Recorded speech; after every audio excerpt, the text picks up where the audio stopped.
नमस्कार दोस्तों, मेरा नाम है भालचंद्र। ब्रह्मांड सिद्धास्त्र में आप सभी का स्वागत है। आज के इस वीडियो में हम चर्चा करेंगे मिथुन राशि का अगस्त 2023 का संपूर्ण राशिफल। कैसे होंगे ग्रह योग, कैसे होंगे ग्रहों के राशिफल और वो आपके राशि पर किस प्रकार से प्रभाव करने वाले हैं। आपके जीवन का ऐसा कौन सा क्षेत्र है जो कि सबसे ज्यादा प्रभावित होने वाला है। कौन से निर्णय आपको लेने हैं, कौन से निर्णय आपको टालने हैं, सभी के बारे में डिटेल में चर्चा इस वीडियो में हम करने वाले हैं। मेष राशि से लेकर मीन राशि तक की जो सभी 12 राशियां हैं, इन सभी 12 राशियों का अगस्त 2023 का राशिफल क्या होगा, इस विषय पर वीडियो अपलोड हो रहे हैं। आप उसका आनंद जरूर लीजिए।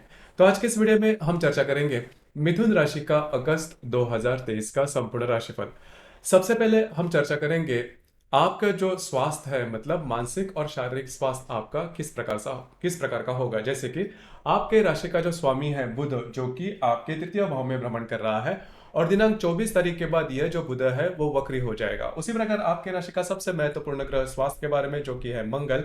यह जो मंगल है यह आपके तृतीय भाव में भ्रमण कर रहा है और दिनांक 19 तारीख के बाद यह जो मंगल है वो आपके चतुर्थ भाव में भ्रमण करेगा। उसी प्रकार जो शनि, जो कि आपका अष्टमेश है, सबसे महत्वपूर्ण ग्रह है, शुभ फलदायी भी ग्रह होता है, ये आपके भाग्य भाव में भ्रमण कर रहा है। लेकिन ये जो शनि है वो वक्री है। तो कुल मिला के देखा जाए या फिर मोटे तौर पर अगर देखा जाए तो स्वास्थ्य के बारे में बड़ी समस्याएं आपको देखने नहीं मिलेंगे। मतलब फिजिकल स्वास्थ्य या फिर शारीरिक स्वास्थ्य के बारे में किसी भी प्रकार के बड़े स्ट्रेस टेंशन वाली बातें नहीं होगी। लेकिन करीबन इस महीने के 24-25 तारीख के बाद का जो समय है उसमें आप थोड़ा सा स्ट्रेस में आ सकते हैं। वैसे भी देखा जाए तो आपकी जो राशि है छोटी छोटी बातों को लेकर काफी ज्यादा परेशान हो जाती है, काफी ज्यादा स्ट्रेस में आ जाती है। बस आपको इसी के ऊपर थोड़ा सा ध्यान देना होगा कि थोड़ा स्ट्रेस आपका बढ़ सकता है 24-25 तारीख के बाद। इसका जो प्रभाव है वो देखा जाएगा, लेकिन इससे ज्यादा कुछ इसकी वजह से कोई बड़े प्रॉब्लम या फिर दिक्कत वाली बातें नहीं आएंगी, क्योंकि आपके लाभ भाव में जो गुरु का भ्रमण है वो गुरु आपके तृतीय भाव को देख रहा है। तो जो भी बातें हैं, मतलब मेंटल स्ट्रेस या फिर मानसिक तनाव की जो भी बातें हैं वो बहुत ज्यादा नहीं होगी, बहुत ज्यादा एग्रीवेट नहीं होगी। तो इसी वजह से बहुत ज्यादा घबराने की कोई आवश्यकता नहीं है। छोटी मोटी बातें रहेंगी, जैसे मैंने कहा कि आपकी जो राशि है वो जल्दी स्ट्रेस में आ जाती है, बस वही बात है। लेकिन प्रत्यक्ष रूप में ऐसी कोई भी बात नहीं होगी जिसकी वजह से आपके जो दैनिक जीवन है उस पर कुछ प्रभाव होगा। तो कुल मिलाकर मोटे तौर पर अगर देखा जाए तो शारीरिक या फिर मानसिक स्वास्थ्य के तौर पर कोई बड़ी दिक्कत वाली बातें नहीं आएंगी। अब हम चर्चा करेंगे आपका जो फाइनेंशियल स्टेटस है, मतलब आपका जो आर्थिक स्तर है उसके बारे में। जैसे कि आपके द्वितीय भाव में शुक्र जो है वो दिनांक 8 तारीख के बाद वक्री होके आएगा और जो रवि है वो आपके द्वितीय भाव में है, वो 19 तारीख के बाद आपके तृतीय भाव में चला जाएगा। तो देखिए जो शुक्र आपके द्वितीय भाव में आएगा, हालांकि वो वक्री है, लेकिन पैसे के मामले में आपको किसी भी प्रकार की बड़ी दिक्कतों का सामना करना नहीं पड़ेगा। पैसे कहीं ना कहीं से तो आते रहेंगे। उसी प्रकार खास करके अगर आप शेयर मार्केट में ट्रेड करते हो तो कुछ अच्छे लाभ अगर आपको मिल सकते हैं। अब यहाँ पर सिर्फ एक बात है, क्योंकि जो रवि है वो आपके द्वितीय भाव में भ्रमण कर रहा है और 19 तारीख के बाद वो आपके तृतीय भाव में जाएगा। तो आपको जो खर्चे रहेंगे, आपकी जो स्पेंडिंग रहेंगी, उसके ऊपर थोड़ा सा ध्यान देना आवश्यक है, क्योंकि आपकी जो राशि है उसे शॉपिंग करना काफी ज्यादा पसंद आता है और खुद पर थोड़ा सा कंट्रोल नहीं कर पाते। बस इसी के ऊपर आपको थोड़ा ध्यान देना होगा कि क्योंकि रवि और शुक्र दोनों भी जो ग्रह है वो आपके द्वितीय भाव में भ्रमण करने वाले हैं, तो जो स्पेंडिंग्स रहेंगी, जो खर्चे रहेंगे, उसके ऊपर थोड़ा सा ध्यान देना होगा। उसी प्रकार इजी मनी के मामले में अगर देखा जाए तो आपकी जो अष्टमेश है, अष्टमेश जो शनि है वो आपके भाग्य भाव में भ्रमण कर रहा है, तो इसके बारे में भी कोई बड़ी दिक्कतों का सामना करना नहीं पड़ेगा। जो आपका लाभेश है वो आपके तृतीय भाव में भ्रमण करेगा और दिनांक 19 तारीख के बाद यह आपके चतुर्थ भाव में भ्रमण करेगा। तो लाभों के बारे में भी, मतलब जो भी आपने काम किया है उससे उसके जरिए जो प्रत्यक्ष लाभ आपको मिलने वाले हैं उसके बारे में भी कोई बड़ी दिक्कतें नहीं आएंगी। तो आपको बिल्कुल भी स्ट्रेस टेंशन फाइनेंशियल स्टेटस के मामले में लेने की जरूरत नहीं है। किसी भी प्रकार के बड़े टेंशन आपको नहीं आएंगे। जो आप काम कर रहे हैं उस प्रकार से करते जाइए। कोई बड़ी दिक्कतों का सामना पैसे के मामले में आपको करना नहीं पड़ेगा। घर का जो स्वास्थ्य है, जिसे हम फैमिली हैप्पीनेस करते हैं, उसके बारे में आपको थोड़ा देखना होगा, क्योंकि जो मंगल है वह दिनांक 19 तारीख के बाद आपके चतुर्थ भाव में चला जाएगा।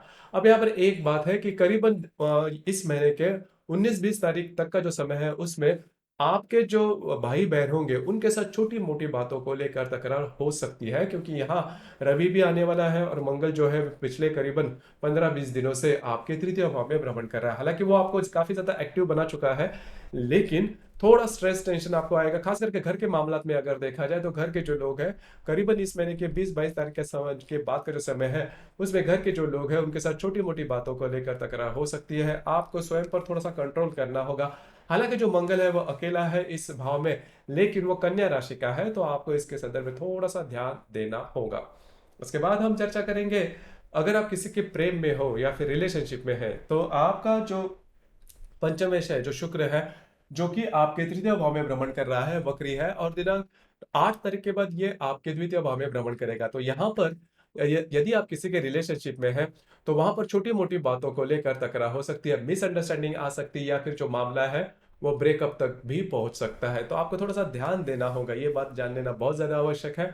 उसी प्रकार जो गर्भवती महिला है, मतलब मिथुन राशि की जो गर्भवती महिला है, उन्होंने भी खुद के स्वास्थ्य के बारे में ध्यान देना बहुत ही ज्यादा आवश्यक है। जो विद्यार्थी वर्ग है, उन्होंने भी इस मामले में, हालांकि जो गुरु की जो दृष्टि है वो आपके पंचम भाव पर आ रही है, लेकिन फिर भी किसी भी प्रकार के बड़े रिस्क नहीं लेना। अगर आप शेयर मार्केट में ट्रेड करते हो तो भी ये जो बातें हैं थोड़ा जान लेना आवश्यक है। मैं ये भी कहूंगा कि अगर आप रिलेशनशिप में है तो जो मामला है वो ब्रेकअप तक पहुंच सकता है, लेकिन ब्रेकअप होने के चांसेस थोड़े कम हो सकते हैं, क्योंकि गुरु की जो दृष्टि है वो आपके पंचम भाव पर आ रही है। उसी प्रकार अगर आप विद्यार्थी वर्ग हो तो भी थोड़ा सा ज्यादा आपको एफर्ट देना होगा। भाग्य के सहारे इस महीने में बिल्कुल भी नहीं जाना।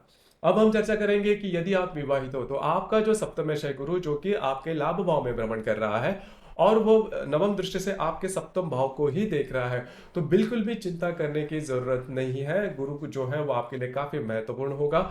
उसी प्रकार इस महीने के करीबन 19 तारीख के बाद जो रवि है वो आपके तृतीय भाव में भी आ रहा है, और यहाँ पर रवि और गुरु का त्रिकोण योग भी होने जा रहा है। उसकी जो चर्चा इसके बाद हम करेंगे।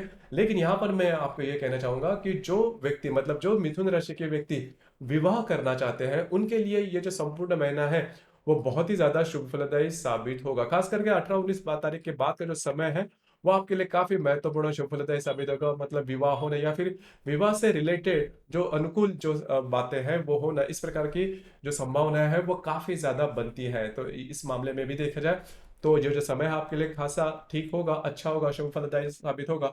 उसी प्रकार जो विवाहित व्यक्ति है उनके लिए भी, जो वैवाहिक जोड़ीदार है, उनके साथ आपकी जो इंटरेक्शन होगी वो काफी अच्छी देखी जाएगी। तो विवाह के मामले में, विवाह सुख के मामले में, ये जो संपूर्ण महीना है वो आपके लिए बहुत ही ज्यादा शुभ फलदायी साबित होगा। हालांकि मंगल की दृष्टि आपके सप्तम भाव पे आ रही है, मतलब 19 तारीख के बाद जो मंगल आपके चतुर्थ भाव में आएगा, उसकी चतुर्थ दृष्टि आपके सप्तम भाव पर आ रही है। लेकिन वहां पर जैसे कहते हैं कि कपल्स में छोटी मोटी बातों को लेकर तू मैं होती है, बस वही बातें थोड़ी रहेगी, क्योंकि चतुर्थ भाव में भी मंगल आ रहा है और उसकी चतुर्थ दृष्टि भी आपके सप्तम भाव पर है।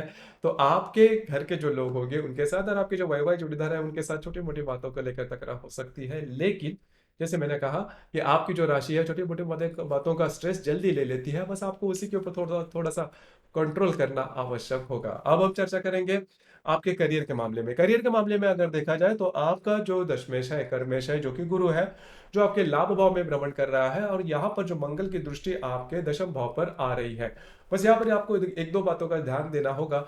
जहां पर आप काम करते हैं वहां पर के जो लोग होंगे उनके साथ छोटी मोटी बातों को लेकर तकरार हो सकता है। आपको ऐसा लग सकता है कि आपसे ज्यादा काम लिया जा रहा है, आपके साथ अन्याय हो रहा है, जो कि हमेशा कई लोगों के साथ होता है, या फिर उनके मन में इस प्रकार के विचार आते हैं। लेकिन चिंता नहीं करना, क्योंकि ये जो फेज है, ये जो कालावधि है वो करीबन 1-1.5 महीने तक रहेगा।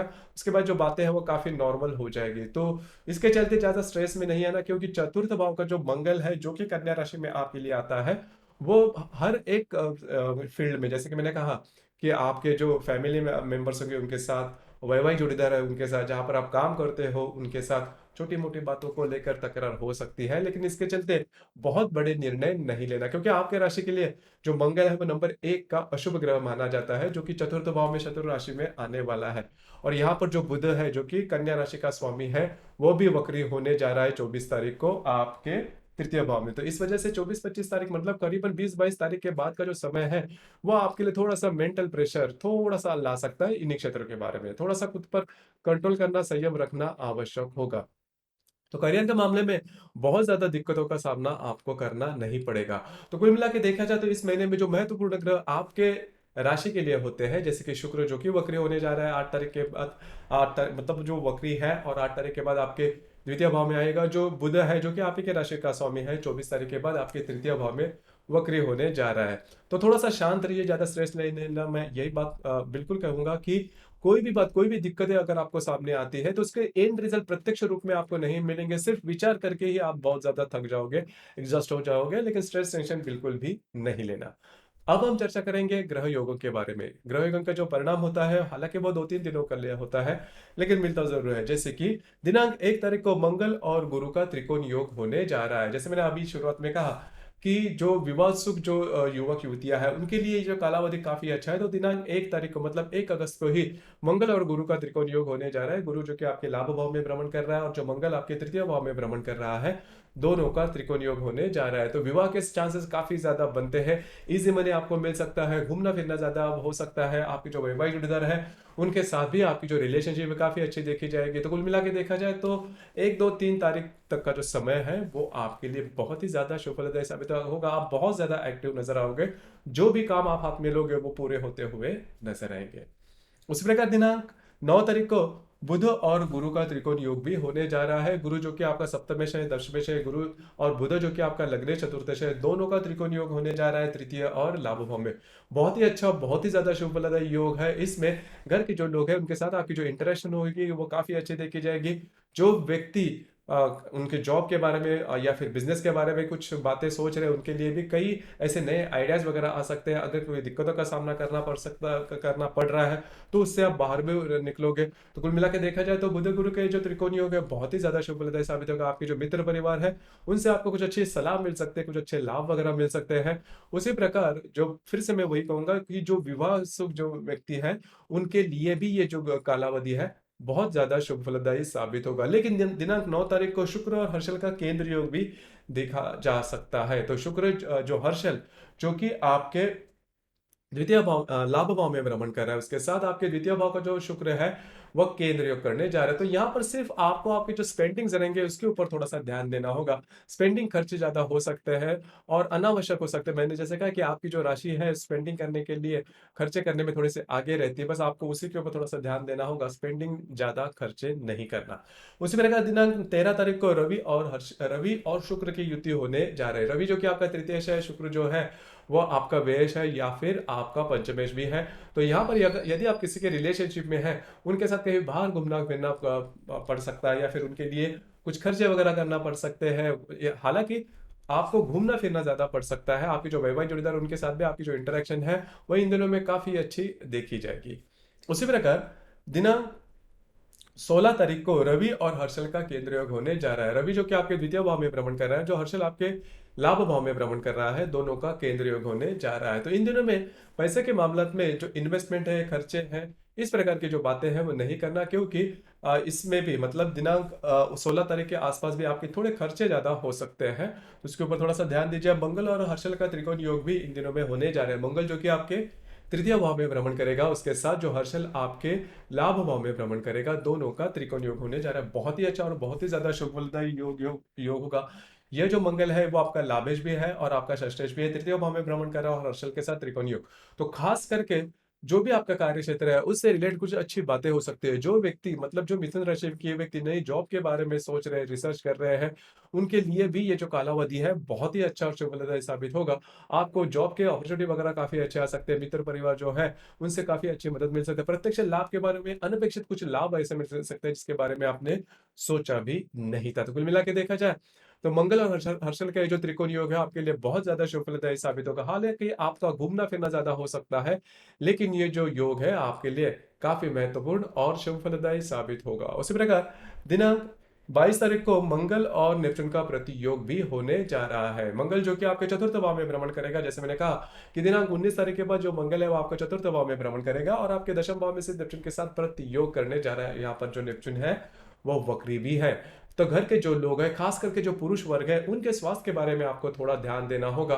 उनके साथ उनका जो स्वास्थ्य है वो थोड़ा सा डामाडोल हो सकता है, या फिर अगर आपके घर के कोई भी व्यक्ति खास करके पुरुष वर्ग किसी व्याधि से पीड़ित है, तो उनके बारे में जो बातें हैं वो थोड़ी से एक्सट्रीम पर जा सकती है। आपको इन्हीं के बारे में थोड़ा सा ध्यान देना होगा। घर के जो लोग हैं उनके साथ छोटी मोटी बातों को लेकर तकरार भी हो सकती है, आपको थोड़ा सा कंट्रोल करना होगा उनके साथ। उसी प्रकार दिनांक 27 तारीख को रवि और शनि का प्रतियोग भी होने जा रहा है। रवि जो कि आपके तृतीय भाव में है, शनि जो वक्री आपके भाग्य भाव में भ्रमण कर रहा है, दोनों का केंद्र होने जा रहा है। हालांकि जो दोनों ग्रह हैं वो स्वयं की राशि में है, तो जो जो प्रतियोग है काफी एक्सट्रीम पर इसके परिणाम नहीं मिलेंगे। लेकिन डॉक्यूमेंट से रिलेटेड कोई भी बात है, कोई किसी को कोई कमिटमेंट करनी है, प्रोमिस करनी है, इनके ऊपर थोड़ा सा ध्यान दीजिए। आपके जो भाई बहन है उनके स्वास्थ्य के बारे में भी आपको इन दिनों में थोड़ा सा ध्यान देना होगा, थोड़ा चौकन्ना रहना होगा। उसी प्रकार इस महीने की जो पूर्णिमा है वो 1 तारीख को है और 31 तारीख को है, और जो अमावस है वो 19 तारीख को है।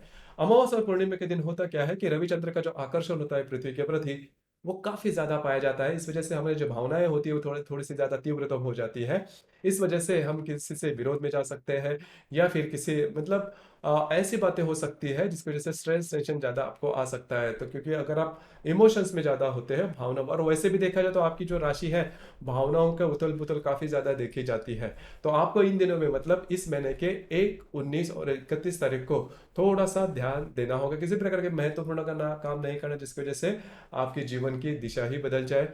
तो इन चीजों पर थोड़ा सा ध्यान देना आवश्यक होगा। मोटे तौर पर अगर देखा जाए तो इस संपूर्ण महीने में आपको, मोटा मोटी अगर देखा जाए तो इस संपूर्ण महीने में आपको आपका जो मानसिक स्वास्थ्य है उसके ऊपर थोड़ा सा ध्यान देना होगा।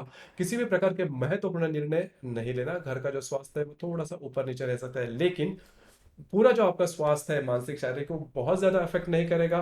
और पैसे के मामले में फाइनेंशियली कोई किसी भी प्रकार की बड़ी दिक्कतों का सामना करना नहीं पड़ेगा। तो दोस्तों, ये था मिथुन राशि का अगस्त 2023 का संपूर्ण राशिफल। आपको ये राशिफल कैसे लगा, आपने किस प्रकार से अनुभव किया, नीचे कमेंट बॉक्स में जरूर कमेंट करना। और अपना जो चैनल है ब्रह्मांड सिद्धि एस्ट्रो, इसे भी लाइक शेयर और सब्सक्राइब जरूर करना। धन्यवाद।